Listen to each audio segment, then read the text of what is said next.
Isang mapagpalang umaga po sa inyong lahat. Tunay nga pong ang Diyos ay mabuti sa lahat sapagkat itinuturo sa atin ng Panginoon ang patuloy na manampalataya sa Kanya at magtiwala at lubos na kumapit sa Kanyang mga salita, sapagkat ang kalaban ayon sa Efeso chapter 12, ang kalaban po ay hindi tao kundi mga may kapukbo ng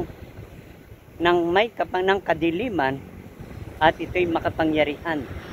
Ngunit sa pamagitan ng sakripisyo ni Kristo sa krus ng Kalbaryo ay lubhang makapangyarihan ng ating Panginoong Hesus. Kaya't ang nais po ng Diyos ay tayo po'y sumampalataya at tayo po'y magtiwala sa Kanya at patuloy na kumapit sa Kanyang mga salita upang sa ganoon ay patuloy nating maranasan ang Kanyang pag-iingat at ang Kanyang paggabay araw-araw sa ating buhay.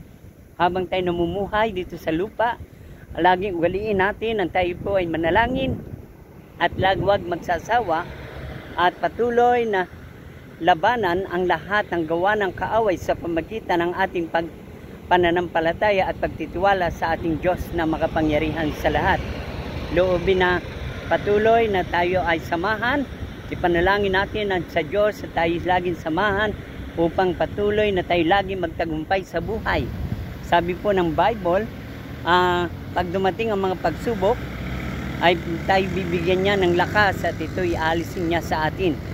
Kapag tayo po ay may pananampalataya, titiyakin ng Panginoon na ang lahat ng bagay dito sa mundo ay ating mapapagtagumpayan.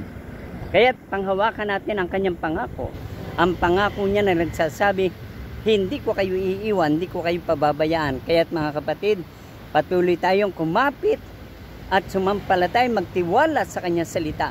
Habang hindi pa natin nakikita ang Panginoon, patuloy tayong kumapit sa Kanya upang sa ganoon, hindi tayo magkaroon ng matitinding pagsubok sa buhay, upang tayo ay patuloy na Kanyang gabayan at ingatan at samahan saan man tayo naroon at pumaroon. Maraming pong salamat.